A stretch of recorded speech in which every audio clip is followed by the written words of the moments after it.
love to talk. So they made a podcast. And that's why we're here. To listen in. And what's it called? It's called Banter Buddies.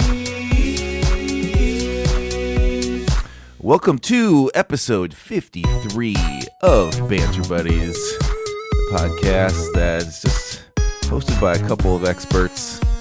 And it's myself and my good friend, Brian. Brian, hello, how are ya? I'm here. I'm doing well, but Neil, you had jury duty this morning.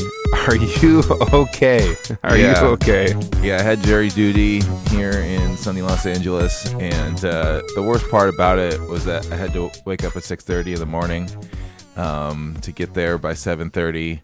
But I'm happy to say that was the only bad part. There wasn't anything beyond that was really annoying. So, I feel like jury duty stories can get pretty grisly, and mine was relatively easy, so it was okay. Thank you for asking.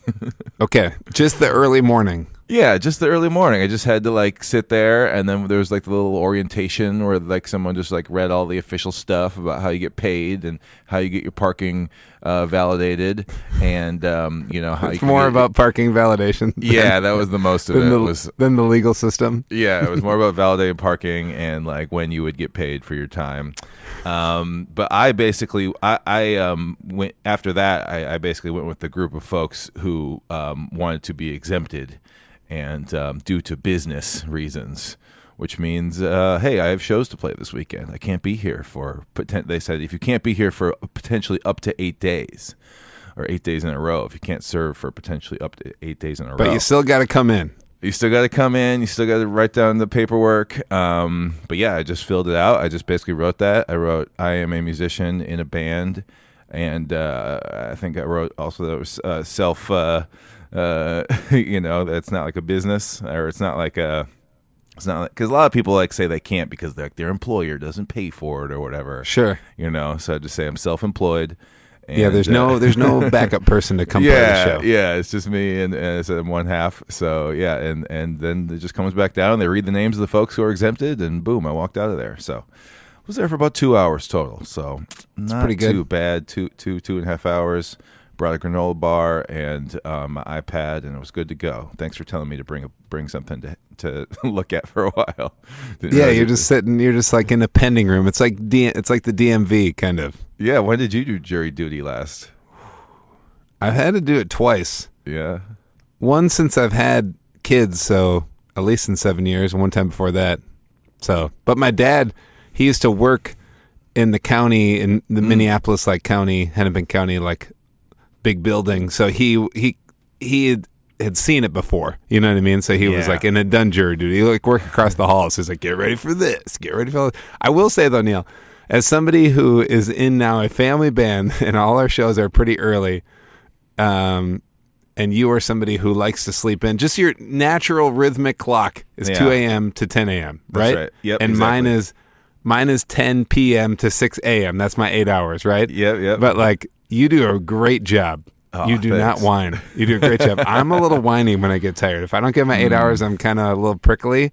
But you're good because you always know that we're going to put it somewhere. There's going to be a nap at 3 p.m., So, yeah, exactly. And I think I'd have a hard time if it was a lot more often than just on the weekend sometimes. So it works Yeah, if you had to do 12 in a row. So yeah, a little jury duty. Maybe that'll be a Banter Buddies, whole episode theme of one day. That'd be a pretty boring of public service episode. Yeah. How do you feel about jury duty? And do you have any cool stories about jury duty? Yeah. Although that would I got a great story, but can't tell it. Not that we have that many kids who call in, but that would exclude the kids, right? I think you have to be 18. So yep. Pretty you funny. think, Neil, come on. I know. Take the civics lesson. You got to be 18. Oh, one wild thing that you'll appreciate today is I live in LA County, which is massive. But I found out today how actually big it is, I think, because they said that when they were talking about the reimbursement and stuff like that, they said, if anybody here lives over 80 miles away, here's how you get your hotel reimbursed or whatever. So I'm pretty sure that means that LA County, you live in LA County, but you live 80 miles or more away away from the courthouse downtown LA, and you could like still be required to come in, and then they like put you up in a hotel the night before. Like 2 people raised their hands for that. So that is that's one big county right there. That's large. Stretches on. So yeah. You had to be there at 6:30 a.m.? No, I'd be there at 7:30. So okay, you said to get up. Drove. It was all foggy. It felt what the morning was like here. Fog in the Wow, morning. Neil, you got to see the morning in your new city for the first time. Lived here for 2 years and finally saw what it was like before 7 a.m. Good times. But did it for you. Let's kick into this Banter Buddies episode. Yeah, thanks for joining us, everybody. It's another episode, and thank you. Lots of people called in this time around, so we got a lot of calls about our topic. And Neil, so many people called in, we didn't even have to post the prompt or beg anybody. Is this what's happening? Pinch me. What's happening to Banter Buddies? We're turning a corner potentially, or maybe it's just a really good prompt. I don't know. Maybe people are really excited about that. But yeah, sometimes we really have to beg people to do it. So. Thanks if you called in. Let's get right into it. It's Cuckoo Voicemail. All right, this week we're talking about expertise. We wanted to know what are you an expert in? And like I said, we got a whole bunch of good calls and expertise. I looked it up a little bit and kind of was thinking about the definition of it and really how I guess the definition is a person who has comprehensive and authoritative knowledge of or skill in a particular area. So that's kind of a good way to think of it. I like to think of it as just like what I was just telling Brian before we started was like more than the average person on that. It doesn't necessarily have to be you're very good at this thing, or you get paid for it or something like that. But I just like to think of it that way of like, what do you more above average as far as your knowledge or skill in a specific thing. Let's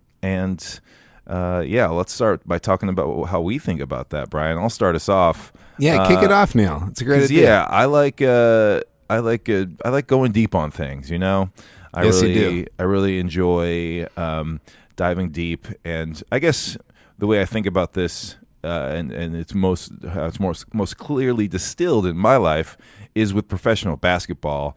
I grew up kind of liking all sorts of sports and playing all sorts of sports, but as an adult, I've just like not paid attention to anything else, no other sports but basketball, and specifically professional basketball. That's a good example of, I could like a little bit of football, enjoy the Vikings a little bit and things like that, or, spread it around a little bit more, but I'd rather just like get super deep on just the Timberwolves or just the NBA or just the Lynx. So, I'm an expert in professional basketball, but specifically the Wolves and the Lynx. I feel like you're an expert in Minnesota basketball. Yeah. That's what I can say. Because when I ask you stuff about like the league, you know it.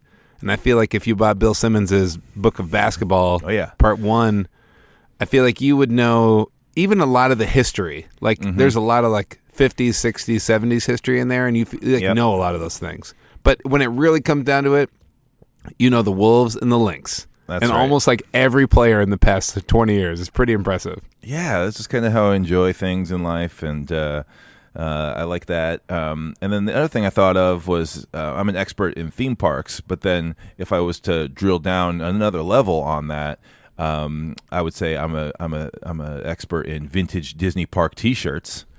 And let's zone it in one more. Well, I mean, then even beyond that, I mean, there's lots within that if you wanted to go within that. But then, sure. If I was just to say a single theme park, I would say Epcot or Epcot Center. So that's vintage Epcot Center T-shirts. That's right. Yeah. So I don't know. I like that as just like a virtue in anybody of like, oh, you like a very specific thing. That's always fun. We meet lots of people, and it's fun to like hear when they're into a specific kind of XYZ or whatever. Those are kind of the big 2 things for me. Beyond that, I also had Star Wars, Avatar, and Apple computer products. Yeah. I like my Macs and Apple stuff. So those are things you do like a specific sliver. Yeah, those are the other things I know like more than the average bear. about. So yeah, and I feel like in a lot of ways, Brian, you're the opposite. You generally like a lot of things and are interested in a lot of things and are curious about a wide range of things. So I think it was maybe a little bit harder of a task for you to come up with one or two things that you consider yourself an expert at, as far as kind of specific like niche interests or whatever. I've had to, with my wife and with you, I've like, hey, does this thing that I'm going to say I'm an expert in make any sense? I do love, but I like talking to somebody who has like a deep sliver of info. Like, there you go. This question is probably something that I like to ask people. Yes. On a daily basis. Just like, let's talk about this one thing, this little pocket of time. You know what I mean? Yeah. Let's talk about this one specific thing. But yes, I am a utility player. Wait, I get to go now? My turn? Yeah. I'm like really good at trying to be like decent at everything. I think it came from early on. Somebody's like, you can either be really good at one instrument, or you could learn 4 chords on basically every instrument. And I was like, ooh, let's do the 4 chords thing. That sounds fun, right? So when people in college would be like, hey, you want to jam? Hey, you want to like collaborate? I'm like, if it could be premeditated or 4 chords only. So then I could. And I think there's other things too that that it's hard when you're an expert in something that I would say is maybe more abstract. You know what I mean? Like, oh, I'm an expert at giving hugs or something like that. Like sometimes things like that are hard to notice within yourself, or hard to say, about yourself. So sometimes it takes like somebody else who knows you well to say like, yo, you're really good at this, or you're better than most people at this. So sometimes it's hard to identify that in your own self, what you might be an expert at. Okay, here's my thing that I'm an expert at. I am an expert at helping somebody that has some type of creative project or thing they have to do find the little piece inside of there that's holding you back from actually making it happen. And I feel like my filter goes down in that moment, and I just say all the things that actually need to be done, the real truth serum. And I think I can help motivate people to get over the hump of their little creative project. And then it kind of, after everything is explained, then it kind of like exposes like do or die. Do I really want to do this or not? Yeah. So yeah, that's where I good. get into it. I feel like I use a lot of energy to be like, let's do this. And then if you learn like it's like crickets, it means like, oh, that was something that it's good. Maybe it like cleared out a part of their brain now and something else will go there. But sometimes they do it. And it's really cool. Yeah. I've seen this a lot, obviously, in you, and you just like talking about other people, what they have going on with whatever they're passionate about, or specifically if it's a sort of a business or an interest that they have that they might not know how to proceed with. So I feel like that's definitely one of your strengths, and I think it comes from a larger strength. I think people would describe you as like a people person, but I would I would say like. You are very good at interpersonal relationships, and part of, I think, like being a good friend, or just like if you meet somebody just at like a party or whatever, like understanding what they're into and what they are thinking about these days is just really like good. It's good conversation and good people skills, but it's also a way to kind of get into what you're saying, of getting to that specific thing that you can, okay, I can maybe help you with this, or what do you need? Sometimes people just need someone else to bounce ideas off of, and other people don't really want to listen to them or whatever. So you're a good listener, I think. You're an expert at listening to folks and being. Well, that's nice. I feel like the listener thing I have to work on, right? Because I'm always like, a thought comes in my head, I'm ready to like jump on the next topic, like let's go. But yeah, but even if I'm not interested specifically for me in your topic, like we were just in Fort Collins, had to get paid at the end of the night, went up to the general manager's thing, and we started talking about horror movies, right? That's the farthest thing from what I like is horror movies, both you and I. Yeah. I have traumatization from when I got our horror movies from like when our roommate in college. Yeah. But if someone is passionate about it, I'm interested in that. I'm interested in that passion. Like, what's the sliver? And then they broke it down. Hey, Blumhouse, no. This, no. And this person didn't like how all the new horror movies have too big of a budget, right? They like Paranormal Activity, GoPros. They like Blair Witch Project, right? Yeah. And so then it like goes into like that's their genre is like low budget, right? And then it's just I don't know. I get excited about their passion. So Yeah, and that's There we go. I think that's what makes someone like good with people. If like you can like get out of your own self, and it's not about you; it's about the person you're talking to, and what are they into. A long time ago, I got some good advice that if you're at a party or if you don't know what to say to somebody, simply just ask somebody what they're excited about these days. You know, and I think that's like a version of what you're asking someone what you're an expert in. I think asking someone what they're an expert in is also another good like sort of like maybe not in those exact words because it might be kind of intimidating or assumptuous or something like that. Oh, you're an expert. You know, it's kind of a loaded word in a lot of ways, but you know, just getting into what the other person is really into and what makes them tick and what even if it's like an event that they're excited about. Well, that's a great way to kick off a conversation and get it going like that. So I feel like that's an overall tip that we can kind of like keys off of this kind of thing is just dive into what other people are passionate about and what it'll people be a are good hyped conversation. Yeah, that's just good conversational stuff. So yeah, that's a little bit about us and how different we are, I guess, in those kind of ways. We kind of, and I think we'll have a lot of people here who call in and have more of a tangible expertise, but we're here to say it doesn't have to be that. You can be an expert in something a little more loose and something that's a little bit more emotional or a little more abstract. You're an expert in a certain kind of idea or talking to somebody, right? Like those aren't things that we don't really think about as being an expert, but they're possible. An expert is something I feel like an expert is about passion, Yes, and less about like memorization of facts. Yeah, or like high level skill necessarily. I mean, that counts too, but I would consider someone an expert who's just like a massive fan or a historian of a given thing. True. It doesn't have to be just like, hey, I am the best plumber or something. Like, you don't have to just be an expert of a trade. Yeah. I when I did my student teaching in high school, Mr. Kropp, who was my supervising teacher, he was like, the internet exists, right? The internet is there. We can't, as teachers, like hold all this information because we're going to get stumped all the time. All we're supposed to do is just like get people excited about looking something up. That's it. We're just there for that. And I've held that a lot. Like, you don't need to categorize everything in your brain, Yes. So you can just be passionate about something. Yes, indeed. All right. Well, let's see what some of our callers or some of our listeners are passionate about and an expert in. We're going to start it off here with old friend Gerard. Hey guys, this is Gerard from Los Angeles. I would have to say that I'm an expert in taking videos and pictures with a 360 camera. My current camera is called Insta360 X4. I know you guys know what it is. I think you used one for your ice cold lemonade video. For people who don't know what it is, it's a camera with two lenses, one on the front and one on the back. Each lens captures more than 180 degrees, so together they combine to give you a 360-degree view of whatever you capture. You don't really have to point the camera in a specific direction. I put the camera on a selfie stick and I just press record. Then I upload the footage to my phone or iPad to see what I've recorded. That's when I choose how to frame the photo or the video. You can do some really cool effects like Tiny Planet, which looks like you're a giant walking on a small globe. Also, the selfie stick automatically gets cropped out of the shots. I love to record myself running, and it looks like I have my own camera guy, or I have a drone recording me if I hold the stick up real high.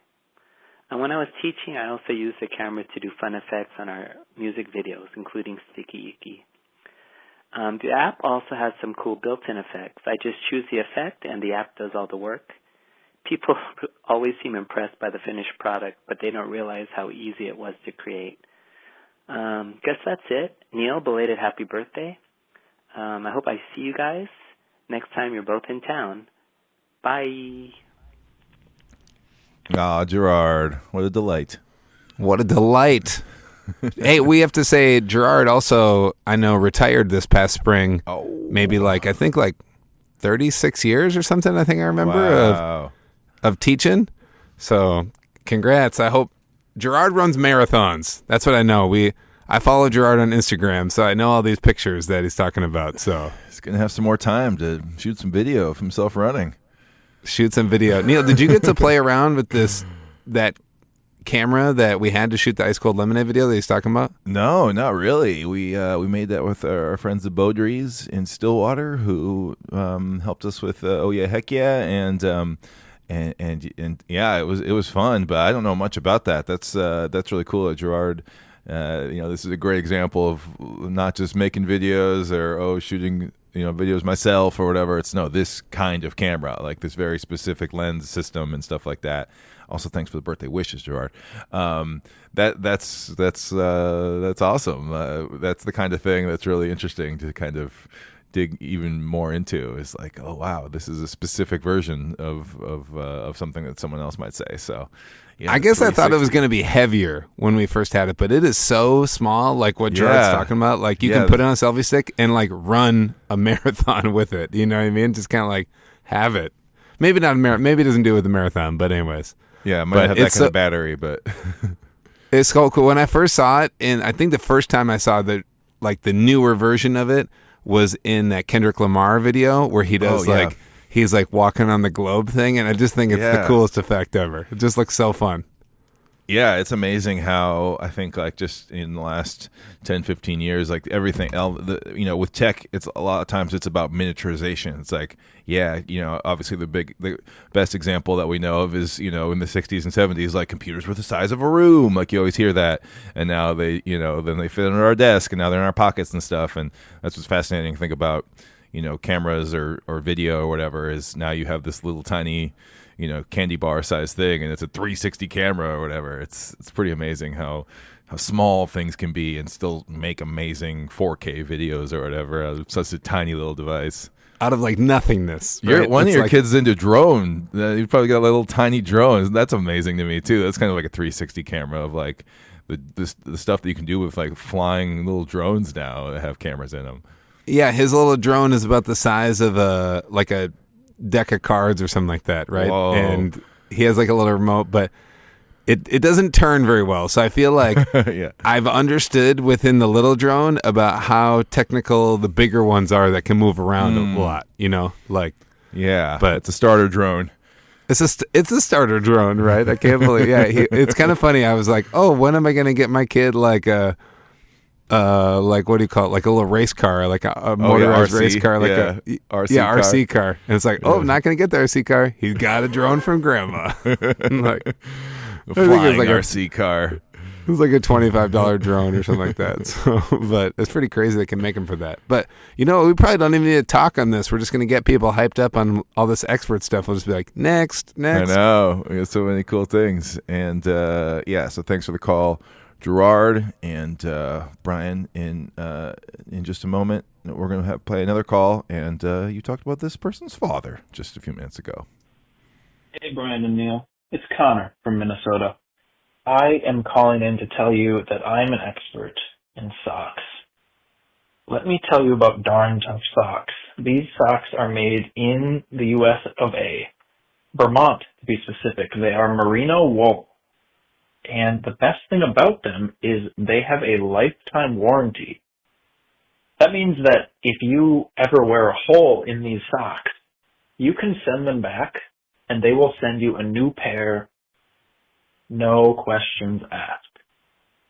That means essentially when you buy one pair of socks, that will last you for the rest of your life. Now, I have slowly been replacing all of my socks with Darn Tough socks, and I am at a point where every day I get to wake up and put on a new pair. They're the best. Everyone should use them. Check them out. Glad the pod is back. Talk to you boys later. All right, Connor in the house with Darn Tough socks. Darn Tough socks. He would have these socks on every day. They got a lot of styles. We're on the website right now, and they got lots of colors and Darn Tough Vermont. It's like in the name. I know, Vermont's right there in the name. Yeah, or that's their website or something like that. Wow. Are they all like super high socks? I love high socks. No, they got. They got little shorties. If you look at the all tab, they have no show, ankle, quarter socks, micro crew, boot, over the calf. They've got them all. Oh my goodness. Wow, I wonder how someone gets into socks. That's the thing. That's like the next question. If this was like a conversational, where we could like ask follow up. Yep. Or if like you ever ask somebody about what they're excited about their expertise, it's like, okay, here's the thing. But the next question is like, how'd you get into that? Like, where did this start? So that's always fascinating too, especially something like socks. Seemingly boring, but there's probably an interesting story of why socks. Yeah, I've been a hey, grab the cheapest pair at Target kind of guy my whole life. And I think until you got me a Christmas present of those Bomba ones, maybe like Bombas, yeah. 10 years ago, 8 Yeah. years ago, I don't know. And then when the 50th anniversary of Sesame Street came out, we got some I got Bomba socks, I got like the Count and stuff like that. But that's the first time I realized like, oh, there are different kinds of socks, right? Like, Yeah. I think all the fancy socks, they like grab my foot too tight, but you love all the like squeezy compression sock stuff. Yeah, sometimes I don't really wear like specifically compression socks, but there are there's a lot of nicer socks sometimes. Yeah, do a little tougher to get your foot into, and I don't know, maybe that's just as part of like the high quality of them is like they're not quite as they're not going to stretch out after a while, to be all loosey and stuff, but. Yeah, obviously you want a good mix of both, right? You want to be able to get it in there, but also have it be a quality sock. But yeah, in Minnesota, especially in cold weather places, you got to have a good sock game. I feel like you got to have seasonal socks. You got or I guess some people double up. I never really played the double up game. I would just get some wool socks. It's because you're a basketball boy and not a hockey boy. Yeah, yeah, I suppose so. I guess like in soccer, you gotta usually double up, right? You gotta have the sock, and then you gotta have the sock for over your shin pads, maybe. I guess yeah, you could sometimes just have one. Sometimes, one. They're like the same. What do you think? Darn tough. You think they got great. all black socks for me for some new show socks? Oh, maybe so. I'm sure they do. They have lots of tabs on here. Yeah, merino. You hear that a lot as a fabric. Whether it's socks or other athletic wear, but darn tough out of Vermont. All I know is Vermont syrup. Now I know that Vermont also is a producer of fine socks, I guess. We got to get to Vermont. Okay, so now here's what I want. I want Connor to call back into the pod in 12 years. Mm-hmm. We're going to still be going and be like, hey guys, just random, like just call in on the new Gummy Bear episode or something like that. And you're like, listen, I'm calling in just to say I'm still using darn tough socks. 12 years later. The warranty's still good. It's still going. It's the real deal. Thanks for calling in, Connor. My name is Xavier, and I live in Ontario. I'm very good at drawing. One time I gave you a picture and you put it on Facebook, and sometimes I do it for kids. Bye!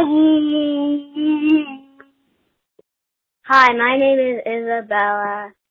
I live in Pickering, Ontario with the other boy, Xavier.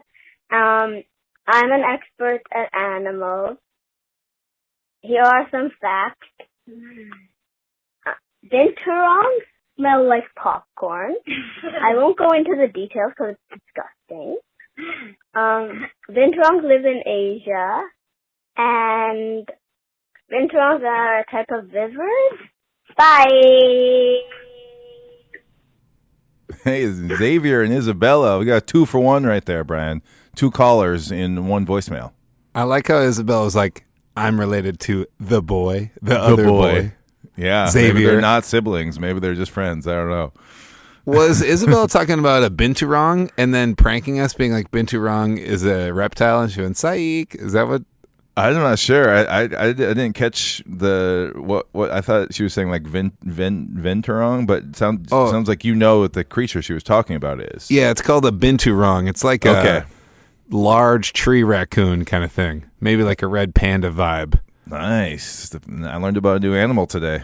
There you go. They got him at the Minnesota Zoo, new arrival, maybe in the past year, but also I knew about it because Mama Binturong on the Lion King TV show, Lion Guard, that my kid were watching. Mama Binturong is sometimes the evil doer. Okay, there we go. Maybe that's how Isabella knows about it too, or maybe I guess she's an expert in animals, so we don't know. There's lots of different input methods for how she's into all those animals.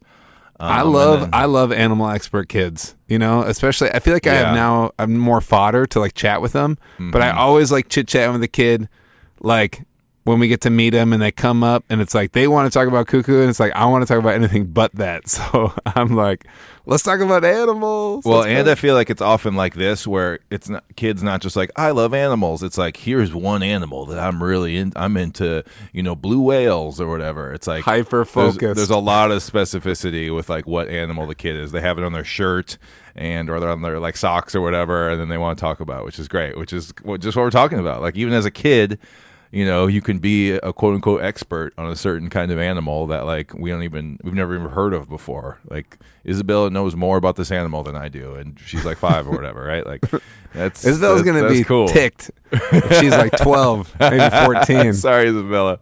Neil Listen, called me 5. listen, I don't know. I just appreciate you being a listener to this podcast. And Xavier gave us a drawing. That's awesome. It says that Xavier gave us a drawing. We put it on Facebook, so must be a skilled illustrator right there. Xavier. How does Xavier have Facebook? What's going on? Xavier, Come on. yeah, Xavier lies about his age online, like the rest of us. I get it.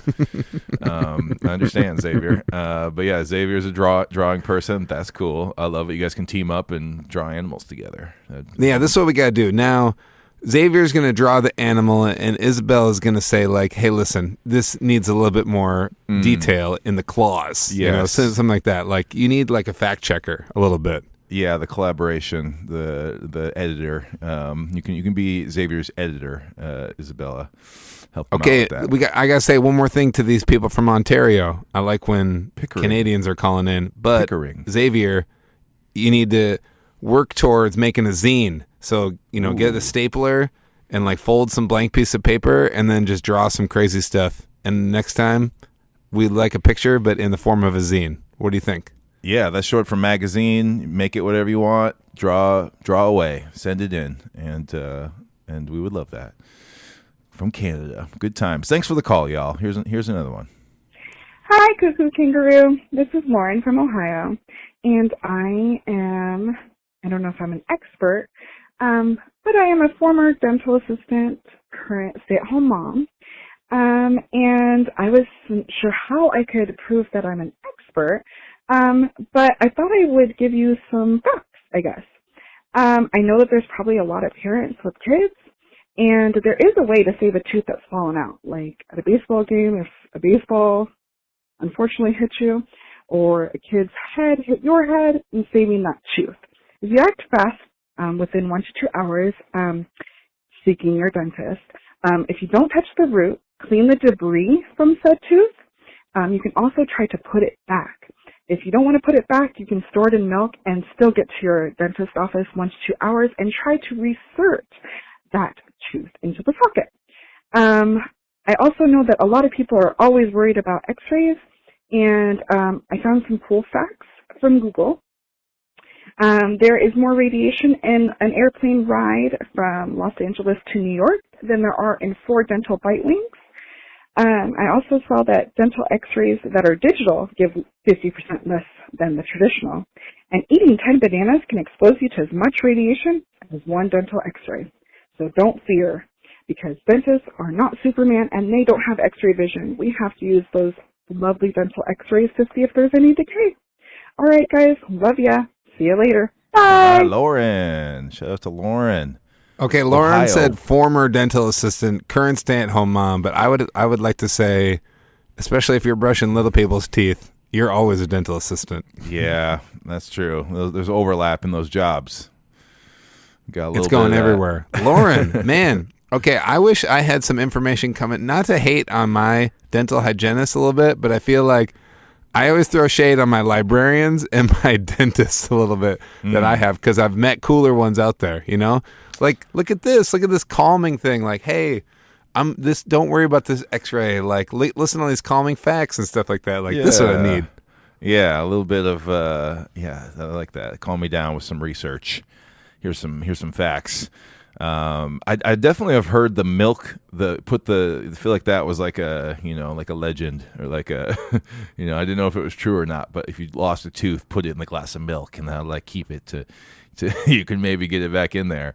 So that's interesting. But I've not really thought about that, like saving a tooth. Oh my gosh, you can get it back in there. We talked just last week about how Brian, or 2 weeks ago, how Brian, you lost teeth as as one of your most embarrassing moments. So you've got way more experience in the, oh no, this tooth shouldn't be out, but it's out. This is pretty What do we wild, though. do? I chipped my tooth out, like the root Right. was there. This is Yeah, it's crazy to different, think, yeah. like, kids are having things where their whole, like, it looks like a cartoon tooth, right? You're seeing, like, the Yes. root in there.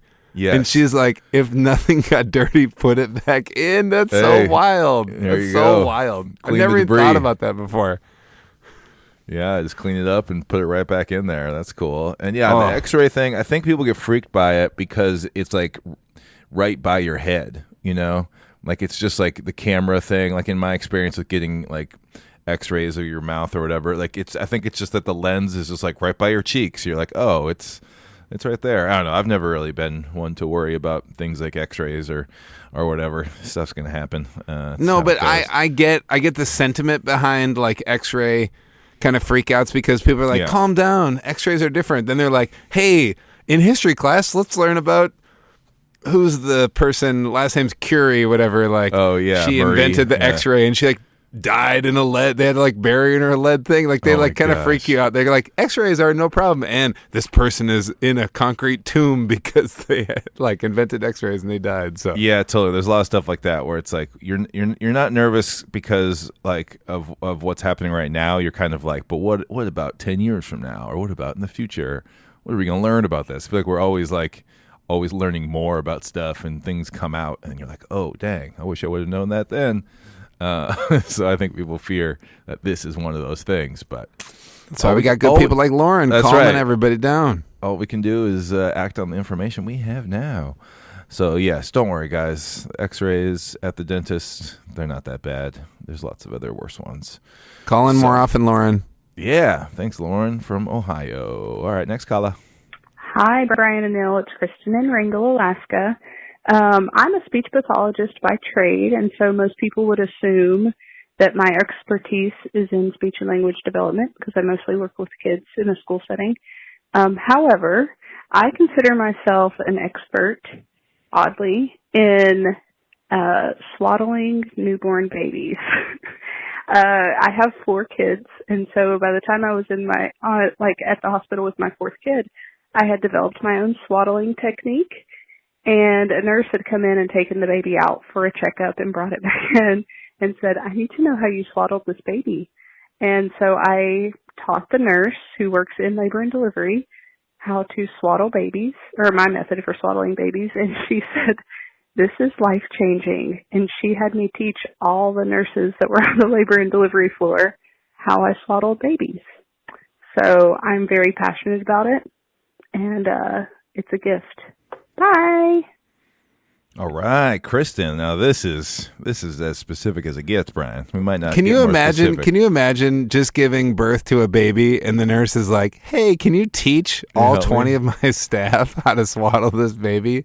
You know that's amazing, but that I think is also really important. Like, not to get all like life skill or whatever, but like that's a really like someone that is. Like, especially when you in the realm of like expertise, like this nurse went to school for a long time and probably thinks of themselves as somewhat of an expert being a nurse or delivering babies or whatever, but they still have the humility to say, oh wait, here's a potentially better way. I'm going to ask this person who didn't go to school for this about tips. Like, that's awesome. Like, if you're a quote unquote expert about something, like, you still have more to learn. Like, always be curious, always like be trying to get better at your thing, because someone else could always teach you something, even if you're a quote unquote expert. So that's really cool, right? That's super cool. Yeah. That's really cool. And also, as somebody who has swaddled a couple babies, I want to learn this technique. You know what I mean? So okay, so I know. Teach me about swaddling. Like, I know nothing about it. Okay. It's not just holding the baby; it's something to do with wrapping them up, right? Yep, in a blanket. You get like a big, I always liked a big blanket. When sometimes they were little, I didn't like it. But okay, so they talk about, Neil, how to soothe a baby. You use like the 5 S's. Ooh. And so it's like swaddling, swaying, shushing. Ooh. I can't remember what the other ones are. We should Yeah. look them up. But it's Yeah. like every kid is so different, but they're coming out of the womb where they were tight in their home, right? And so like they're trying to acclimate to this new world, basically. And so by swaddling them, you are like giving them the tightest hug you can with a blanket, while you comfort them. So like they're swaddled and you're holding them. But what you're trying to do is wrap. It depends on like the kid. Some kids like their arms out. Some kids like their arms like tight. Yeah. Like you're basically like, remember when your parents in bed would like burrito you and tuck like your sheets in tight? And it like was a nice sensation. That's what you're doing to a baby. That's what you're doing. Looks like the other two S's are side stomach position and then suck, which is like feeding, right? Like that's a I get So it's like wait, sucking, so it's like swaddle, side stomach position, shush, swing, and suck. That side position is wild. I remember like Gus, first kid, like we had to get an exercise ball and hold him like a football and bounce him like violently. I remember that. Yeah. Right? And that would like calm him down. Other kid didn't want that at all. But swaddling, wow, what a wild thing. Neil, someday when we're around a new baby, I'm going to show you how to swaddle. You're going to be good at it. I won't learn. And also, I bet there's like adult swaddling. Like that's got to be a thing, right? Like like especially adult swaddling. When all those like Snuggies came out and stuff like that. Yeah. But I have a weighted blanket. It's like 45 pounds, I think. It's the heaviest one you can get, and it's like as big as like an adult blanket. It's kind of a swaddle, right? It's like a weighted blanket. Yeah, it does exist. It's just it's like that, or like a sleeping bag, right? Like a really snug sleeping bag. Wow, that's cool. All right, we learned about swaddling today. Shout out to Kristen. Swaddles. Our listener, Kristen, so cool. So cool they called in. Thank you. And someday we'll talk about speech pathologist stuff, but that's your trade. Come on. Yeah, swaddling's more interesting in some ways. That's cool. All right, we got two more callers. Let's hear from our friend Kelly. Yo, Brian and Neil. Kelly from St. Paul. Expert. I would say that I am an expert in drums. A little more specific, like I am really into rudimental drumming, and the marching arts, the drum corps, marching band, winter drumline stuff. I grew up in a band town where marching band was a thing, specifically being in the drum line. We were obsessed in high school, and I was fortunate enough to have like a really good instructor and mentor that I'm still close with today. So I learned a ton. I started here in Minnesota. There's 3 different drum corps, and I marched with one of them when I was in high school and college. I've taught some high school drum lines. I was part of a parade group called Chopsticks. And if you're from Minnesota and you've been to a parade, you've probably seen Chopsticks, where the dude's out there drumming in, red Hawaiian shirts and red Chuck Taylors and just doing all kinds of fun, silly stuff. Really, really kind of nerdy about rudimental drumming. I'm a snare drummer. I love it. It's awesome. And just one more thing that I am a little bit of an expert in is, I went to school for special education, and was fortunate enough to do some drumming with my students when I was teaching. One of my dreams is to find a way to take those two expertises and put them together, maybe do some music therapy, some therapeutic drum circles, for people of all abilities. I think that would be great. Expert in drums. I was shocked at the show, or at the last podcast you guys did, that during the game that I didn't hear about the most famous Canadian band with the best drummer out there. And I let me say one of the best drummers and one of the best Canadian bands. Neil, I was surprised you didn't throw a little bit of Rush in there, some Neil Peart action. Fellow drummer, I was expecting it and didn't hear it. But anyway, just a quick question for you guys. Who's your favorite drummer? Anyways, guys, fun seeing you guys at the Capitol. All right, Kelly got cut off there at the end. All right, Kelly. Oh, let's do the bye for Kelly. Bye. Bye, Kelly. Yeah, Kelly just showed us that 3 minutes is the is the Google Voice cutoff limit right there, you guys. So now you know. You got 3 minutes to get your call in, and then they're hanging up on you. So yeah, shout out to Kelly, big good friend. Comes to a lot of our shows in the Twin Cities. And that's, again, very specific, like drum corps, rudiments even, I totally know what those drummers are in the red shirts with the chucks on like drum and stuff like that. So I've seen them like in parades and stuff like that. That's so wild. That's a cool outfit. I feel like a lot of like marching and a lot of, especially like drum corps, is very like militaristic or sort of like, buttoned up, big heavy wool costumes. You think of a specific thing. So I like the more casual, laid back drum corps look. That's a fun one. It's a nice twist on the genre. Kelly hit the nail on the head that like it kind of comes from like your passion can come from your schooling. Like Kelly said, like came from a drumming, like a big like marching band school where like being in the drum line was like the real deal. Like my school is not like that, and all three of you and your two siblings, Neil, you're all drummers because of the program, really.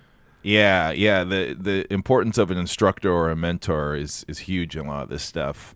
And I think that's kind of how you maybe get into like the niches within an expertise. Maybe you liked band or you really like to be a drummer or whatever, but then like this mentor helped you really get into snare drum specifically or rudiments or whatever. So I think that goes a long way, and it's really important. I feel like a lot of people who are maybe calling or thinking about this idea might have somebody in mind to like use a mentor or just a peer who helped them, get into something like that. It's always more fun when you can share it with somebody else or you have someone to kind of like learn from. So definitely makes a lot of sense. Also, I like what Kelly said about like combining expertises. Like that's a really powerful idea and something that I definitely try and do and try to, bring immersive or theme park type things to our band. Or, thinking about, I really like podcasting. Obviously, making a podcast right now. So for a while, I made a podcast about the Wolves and a podcast about the Lynx. So finding a way to cross the streams and combine your favorite things is really fun if that's possible. So especially because that probably means that thing doesn't already exist, right? If you're bringing two things together, you're making something totally new. So I think that's really rad. And that's cool that Kelly's trying to do that. Combine them together. Yeah, so I love hearing about drumming. I love watching drumming videos. I have like these things that I like wish I was an expert at and wish I was like a part of, but I'm just like a fanboy basically. It's like drum lines, skateboarding, and I don't know what else on that list. I had more things, but and stand-up comedy. Those things. Like I could never do those things. I even bought a skateboard. I've tried to drum. I've done things, but like I'm in awe of people that like it's like their passion to do that. So yeah, totally. I saw Kelly's band. He can actually play. So there we go. First-hand testimonial from Brian. But yeah, that's important too. Is to go see the stuff that you're inspired by and bringing in. He asked about favorite drummers. Well, first of all, sorry for not including Rush. There's only had 4 bands to go from on Name That Tune, and I don't know. It probably just comes from I don't know much Rush, so I didn't want to serve it up to Brian as a question. But certainly Neil Peartz is a fantastic drummer. Also, I had asked for a lot of Avril Lavigne, and so he like threaded the needle a little bit differently. But we could have done some Neil Peart. I only know Rush from that Take Off song. I don't know much about Rush. Maybe I need a handhold into the band. Our friend MC Lars is super into Rush, so we'll have to ask him about some recommendations for Rush. You were saying favorite drummer, Neil. Yeah, favorite drummers. It's interesting because we were just talking about a local drummer from Minnesota named Dave King. He's one of the best in the biz. He's still going. He's most notably in a jazz trio called the Bad Plus, but he does a lot of different genres, and he's just super unique. He's incredible technically as well, but he's just what makes him special is how singular he is in his performance style and the way his mind works with a drum kit. So that's where my mind first went. But I grew up like imitating, like quite literally imitating, like wearing the same clothes as Travis Barker from Blink-182, wanting to be Travis Barker so badly. You had famous gear? I thought you were more like Macbeth Atticus guy. Yeah, no, but for the show, like for HTZ shows, it was like, all right, I got to get the sleeveless shirt and get the hat like cocked to the side and all that. Like, yeah, so like he was the best, like just mad chops. But then I really loved how his performance, like I loved how much of a showman he was, while still like keeping the integrity of how good he was. It wasn't like he was messing up because he was trying to do weird stuff on the drums. But yeah, he was amazing and super influential for me. So those are the two I thought about. Did you have anyone beyond Dave King? I mean, we love watching Dave King. We got to see him live a couple of times. I like jazz drummers. I know nothing about jazz, but I always find myself just like staring at drummers. Drummers in general, any band that we get to play with or see, I'm watching the drummer, right? And then if we're gonna like specifically, like I want like an upbeat jazz like player, especially when they get their chance to solo. But I remember at my bachelor party, the morning after we like had our party, we made pancakes and watched Ginger Baker documentary. Oh yeah. Do you remember that all? I don't remember. I knew much about Cream, Ginger. but I didn't know that like he had his whole life. And I feel like if I was to think about after Travis Barker, who's like the next drummer that I like think about a lot, I think it's Ginger Baker a lot. Like just think about like his kind of sway. I like to see how drummers like sway, but we've probably talked about drumming too long. So. Kelly had a lot for us. Thanks so much for calling in. We got one more. Who do we have to wrap it up? What's up, guys? Travis from Riverside. Expert on something besides pop punk from 1996 to 2002 in Southern California. I can do a deep dive on Homegrown if you'd like. But aside from that, it's got to be Disneyland updates.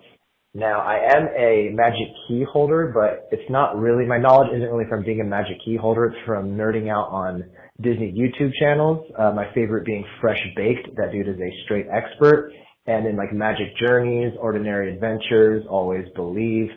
So I could tell you about, the exclusive churro at Schmoozies. I can tell you about all the latest construction updates at Tiana's Bayou Adventure. I could tell you about, secret dumpling at Din Tai Fung. But since I do have little kids, I don't actually get to enjoy many of these things. Pretty much when I go to Disneyland, it is, Web Slingers, Mater's Junkyard Jamboree, Utopia, and Teacups, and maybe one other thing, and that's about it. Also, sidebar, when you guys go to Disneyland, does Web Slingers break down 2 or 3 times when you're in line like it does for me every single time I'm on there?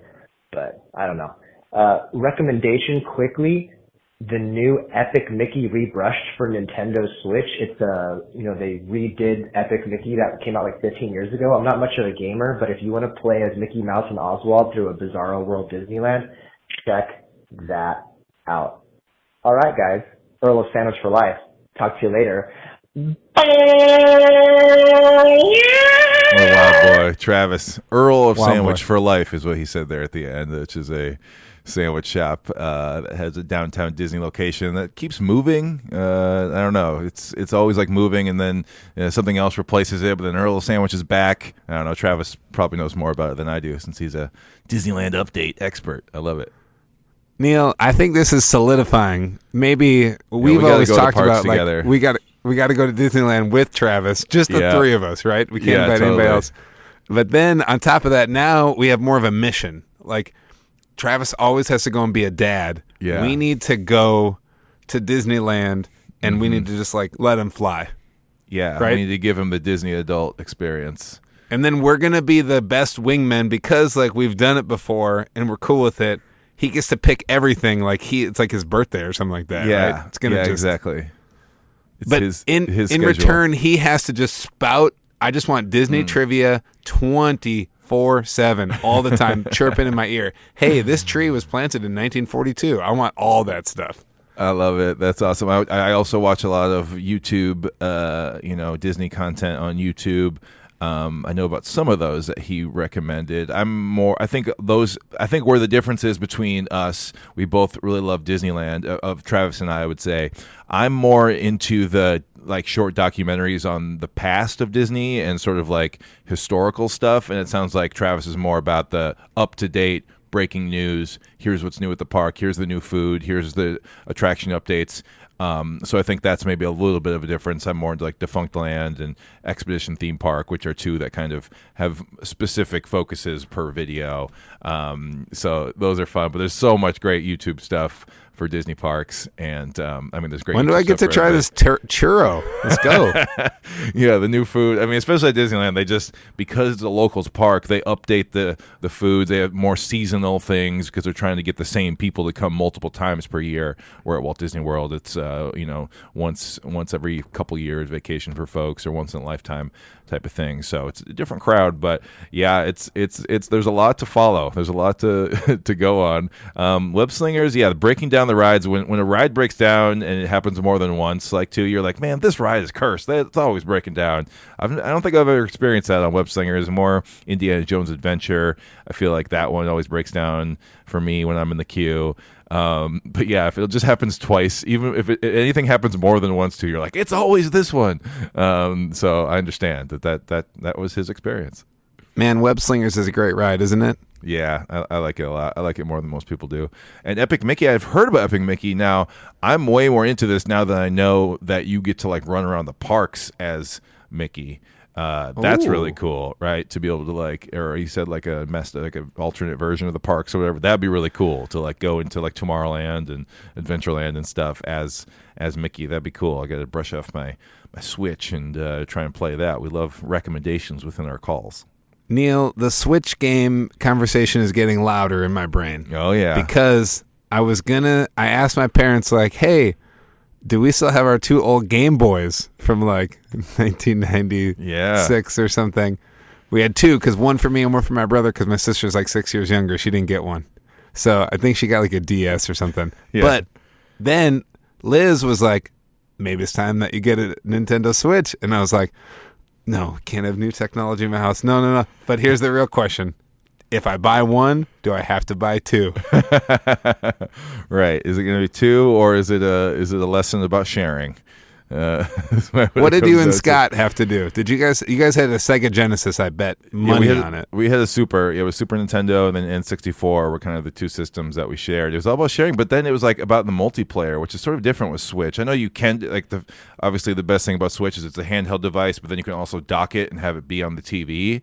So to me, we never really had that many problems because it wasn't like, oh, it's either yours or mine. It's like we're playing Turtles in Time or Ken Griffey Jr. baseball, like together, like we're playing against each other. Oh, and you pass it back and forth? Or you play against each other, like two-player, like, yeah, either it's cooperative or you're playing against each other. So you just have to like set that up or get games that can play together or whatever, So I think that's the way. I thought what you were going to say is like, and Switch has now been around for like 8 years or something wild. Like the new Switch or the next version of whatever the Switch is will be here in the next 18 months. So don't worry about getting new tech, Brian. Like Switch is very old by now. They've released like some new comfort ones. in the fact that yes. I was thinking about going and getting like a Game Boy off of eBay or something like that. And I was like, don't do that. That stuff's still great, like Tetris I is love still Game amazing. Boys. I love Game Boys. Yeah, that's what you need to do. If you need to get two of them, then get like a really retro device that you can easily get two different ones, and they're not hundreds of dollars each. Yeah, here you go. Keep it chill. There you go. I know everybody thinks we're famous, but we're not. We're not loaded. That's right. Well, thank you, Travis. Thanks to all our callers for dropping us a line and talking about what they're expert everybody in. shared so much. I know it's a long pod, but like I'm really thankful for everybody that called in. Like, this is the real deal. It's really cool. Yeah, there was a couple that didn't make the cut. Your calls will be at the end of the show. So to all our listeners, check it out there. Sometimes we're blessed with way too many calls to it's get not all because into we this don't main love segment. You. No. Just got to draw the line somewhere. In 2 weeks, we're doing another episode. We'd like you to call in and pitch us an idea for a business or a product that needs to exist in the world. 612-440-5724 is the number. This is kind of open-ended, right? It's not just a business. It doesn't have to make money. But it does need to be something that We doesn't. didn't say successful business That's or right. successful product. Yeah, it just needs to be something that you're like, wait a minute, this doesn't exist already? Why not? Come on. Whatever that could be, use your imagination. Give us a call, 612-440-5724, and you might hear yourself on the next episode of Banter Buddies.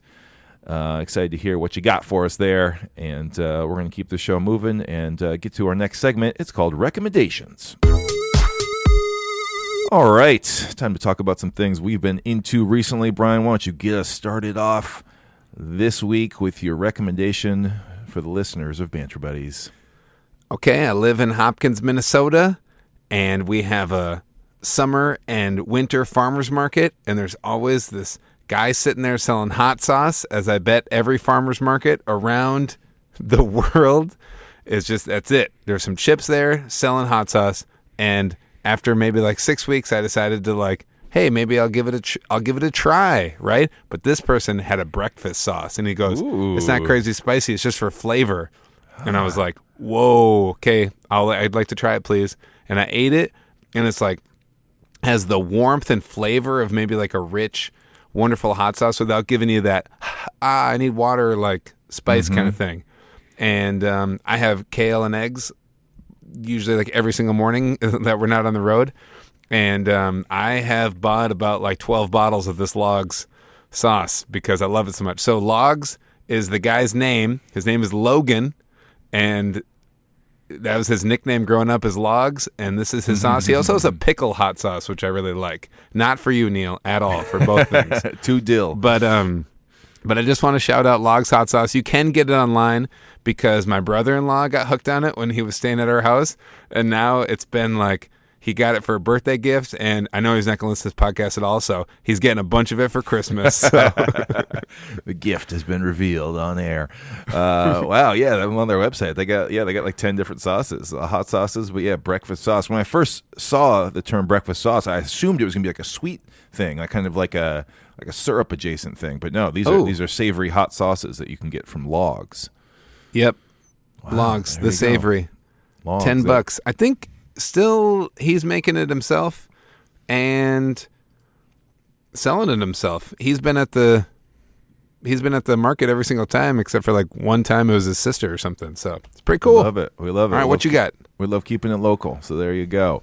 Logs hot sauce, sweet. Okay, this week I stumbled across this strange idea, but it's so cool. It's a website called Bop Spotter.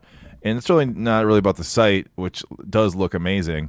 We'll link to it in the show notes. It's at this guy. His last name is Waltzer, so he makes his site is waltzer.com. Anyway, Bop Spotter. I'll just read the entire website because it's amazing. It goes like this. I installed a box high up on a pole somewhere in the Mission of San Francisco. Inside is a crappy Android phone set to Shazam constantly, 24 hours a day, 7 days a week. It's solar powered and the mic is pointed down at the street below. Heard of ShotSpotter? Microphones installed across cities in the United States by police to detect gunshots, purported to be not very accurate. This is that, but for music. This is cultural. This is cultural surveillance. No one notices, no one consents, but it's not about catching criminals. It's about catching vibes. A constant feed of what's popping off in real time. So it's a website that basically is a list of Shazammed songs with like a timestamp, and it's cool because then it links to Spotify and Apple Music to like listen to that song. But if you click on one or tap on one, you hear the actual like street audio, like the muffled like street audio of like Uptown Funk, in like somebody's car or whatever. Wild. So I don't know, it's not like a really useful website, but this is just like the perfect example of like what we love about the web and like what people can do to like bring unique things to like the web and to everybody. It's just like a free website, and you just go and you can hear what this little microphone picked up on this one corner in San Francisco and see what people are listening to and some songs you might not have heard about before. So I just love little mini projects like this. This seems like it was created by the two brothers in Harry and the Potters. Yeah, it's very innovative. It's almost like almost like it would be like for a class or something like that. Like make a website that's super specific. So or it's whatever. people walking by if they're playing a song loud on their phone, or I think it's like driving cars. by with Yeah, the windows open. Yeah, I think it's mostly cars going by and what they're listening to on the radio, and then this website tells you what those songs were. It's fascinating. Look at this list. I love the look of it too. I'm looking at it right now. Yeah, speaking of Game Boy, it's kind of got this like dot matrix kind of like lo-fi, like 8-bit kind of look to it. Again, we'll link to it in the show notes. But it would be fun as like, sometimes you're like in the middle of the day. Like sometimes people have their night music and their morning music, but sometimes in the middle of the day you need to be like, I need something to like switch it up. I've been listening to X too long. Yep. This is a great thing. You just click on this and like, who knows what's coming through here, This is sweet. Super cool. It's just like little projects like this. I might have some more for future recommendation segments. So there you go. Check out Bop Spotter by Riley Waltz. What a cool website. We love when little weird things like that exist. I love that. All right, that was recommendations, and let's have some fun and play a game. Next segment is Would You Rather, Brian. We're gonna discuss 3 very pressing would you rather type questions. Of course, I would rather. Okay, you would rather play this game. Good. Everybody at home, play along. Here we go. First one. Keeping it simple. Would you rather lose an arm or lose a leg? If you had to be without one of your limbs on your body, would you choose a leg or an arm? Which is it? I have thought about this a lot, and I would go leg. Ooh, controversial. I'm definitely going arm. I like to be able to. I don't know. I'd have a hard time crutching around or wheeling around. It's nice to see. You wouldn't have to. Like, the innovation in prosthetics is just like fantastic. Yeah, that's true. That's true. I didn't really think about the prosthetic part of this. Being the miracle of science. And you know what? Accessibility has come a long way in our lifetimes of. People, being able to, get around a little bit easier and having laws and stuff like that to where businesses need to build in accessibility functions. But I don't know. I feel like I could get by a little bit easier without one of my arms and one of my legs. But that's what this question's all about. Is sort of, which of these would, interfere with your life less. Arms or legs. All right, easy enough. Next one. This one's a little stranger. Would you rather poop in the only toilet at a party, knowing that you'll clog it, or poop in the bushes in the backyard? You're at a party. There's only one toilet, and somehow, some way, you just know it's going to clog. And did you find this question, or did you make this up? I did. This is from Reddit. The next one I made up, but this one is one that a lot of people on Reddit had to weigh in on. I can go in on. I can do this. Yeah. What would you do, Brian? What would you do? Well, if you know you're going to clog it, I for sure would not be inside. Right? Like if you know you're going to have to deal with that plumbing thing, because even if you're on a plumb on an accident, you're kind of like tied to the bathroom to like figure it out. I'm not like a lever. Like I like to solve the plumbing situation, regardless if people know it was me. I'd like to confess it, but. I think pooping in the bushes in the back is better for the party, actually. It does get you off the hook, but it also like leave the toilet be for peeing only, right? In the party, let the party keep going on. That's right. And then if you do it in the right spot in the bushes, nobody's really going to know ever, even if they kind of sniff it when they're like mowing the yard, but that's about it. And it will just... Maybe you take care of it a couple of days later. You like sneak by, Yeah, I like because I also in my mind I picture this party being in the evening, So I feel like you're gonna have the cover of nightfall at your side. You're gonna be able to get into those bushes, do your business. Also, this isn't saying you're in the middle of the wilderness. Like you're going to potentially have paper that you can wipe with. So it's not like a true like roughing it, going in the middle of the wilderness. So or you might have like a dog bag to clean it up. So I feel like it's there is a scenario where it's an ideal situation to poop in the bushes if you had to. So I'm gonna go with that one too, because even if you did the sort of like ghost poop where you do it and then leave and nobody knows it was you, it would still weigh on your conscience, So you would still know that you clogged it and ruined the toilet for everybody else at that party. All right, here's what I'm actually going to do if I actually got in, right? If I have, like, let's say I had a babysitter, I was at a party, and there was maybe some not great toilet situation, and I knew I had to go somewhere else. Here's what I would do. I would take somebody's garbage can, and an empty garbage can, a little one. I would find under their sink. I would get a bag for like their stuff, and I would go into the garage, or I'd go outside or something like that. I'd use toilet paper. I'd poop in there. I'd put it in their garbage can, all tied up, so they wouldn't have to deal with it. I would wash my hands thoroughly outside with a hose. I'd go find some soap, and I'd re-enter the party, re-energized in a new man. And I'd get back into probably playing charades, Wow. That's what I'd do. That's innovative. I like that. Thinking beyond. Yeah. So we had to have a poop one in there. All right. Final would I think they should all be poop. That'd be great. Poop edition. Yeah. Maybe someday that'll be a whole episode topic, and then that will be a 16-hour podcast. Yeah. All right. Last would you rather. Would you rather attend a Saturday Night Live taping and after party, but not be ever able to watch any other episode from that season, or stay home and watch the season as normal, and you get to see them all and watch them as they air live? You get to live your life, but you get to actually watch them all.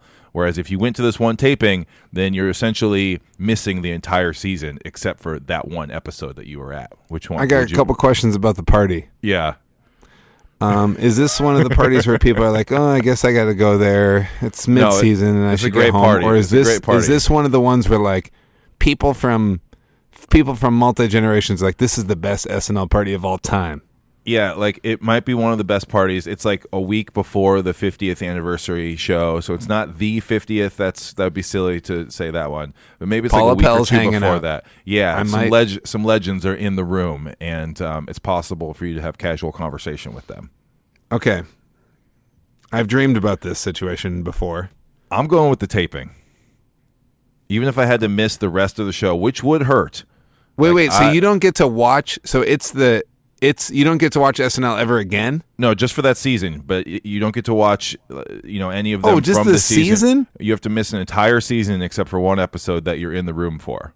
For one party? Done. Done. I thought it was SNL watching forever. If you just missed the season, I don't care. I'm going to the party for sure.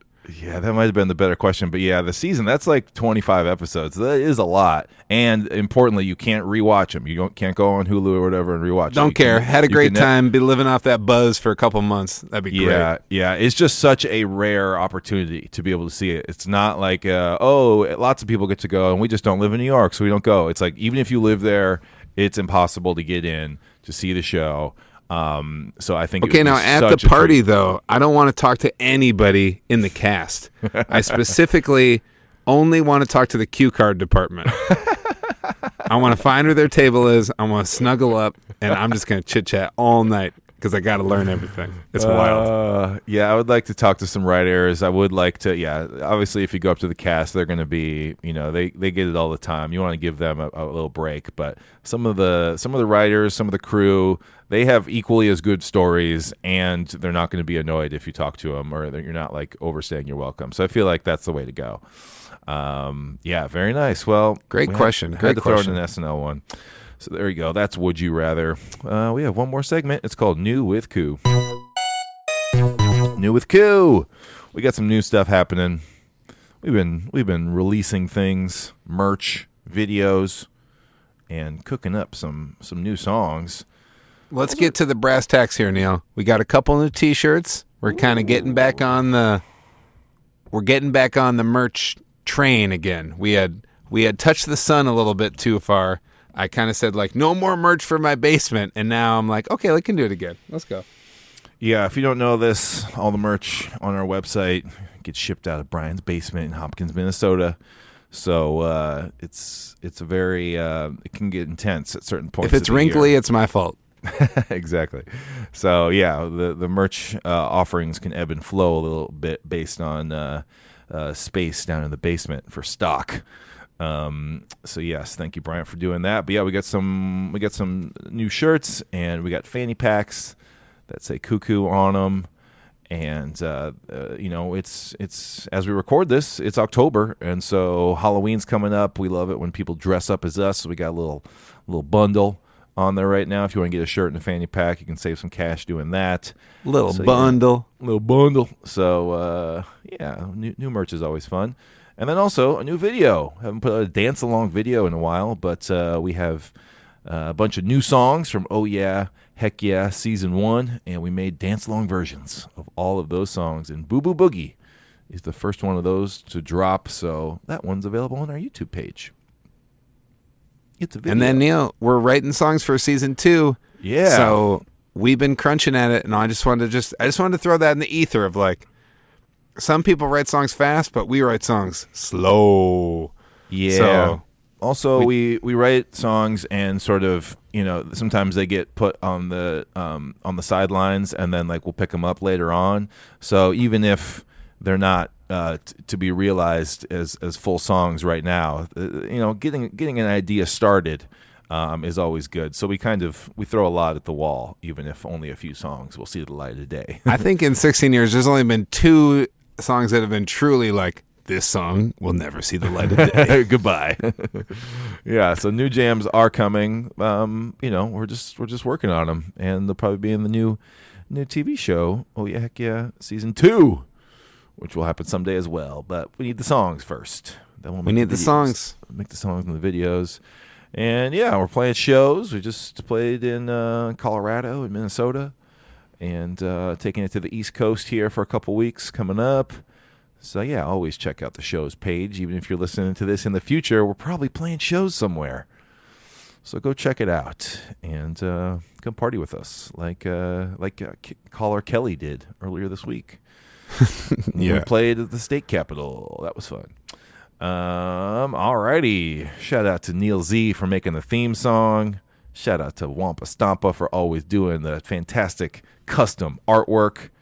Neil Z made the theme song a while ago. He said it and leave it, just nice repeatable thing. But Wampa Stampa, we give him like a 24-hour turnaround period and say, go, draw something.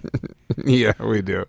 I'm sorry, Matthew. So he's very kind about it. I think he actually listens to the show, so he likes us in certain ways, and we're happy to be working with him in lots of different capacities. Good times. But yeah, we will be back in 2 weeks with another episode. Pitch us an idea for a business or product that needs to exist in the world. Call us at 612-440-5724. Doesn't matter how old you are or how cool you are. You can give us a call. And, how old you are, how cool you are. Yeah, it doesn't matter. We take all kinds. And it'll be in the show. Yeah. What else do you think, Brian? Should we let's wrap it. This has been a goodie. It's been a good episode. Thanks for listening to our podcast. We'll do it again in 2 weeks. We'll see you then. Bye, Brian. Bye, Neil.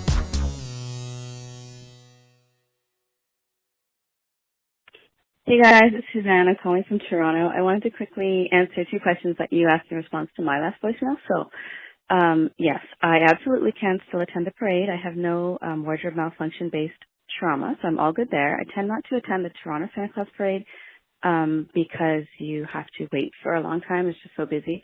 You have to wait in the cold. That isn't really my scene, so I'm down with the local parade any day.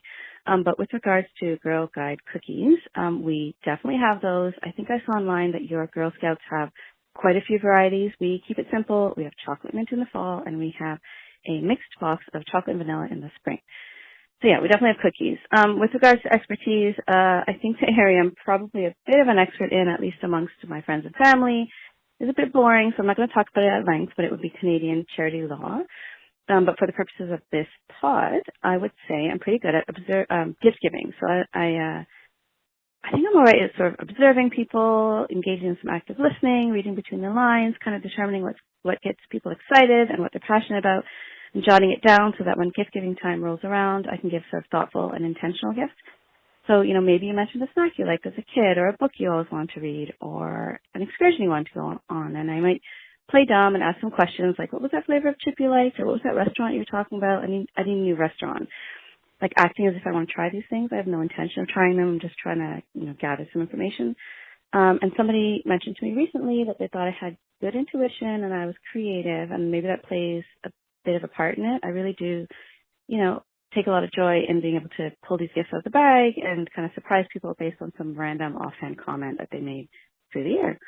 So yeah, I think that's probably my area of expertise. I'm curious to know if you could borrow someone else's expertise just for a day, what would that be?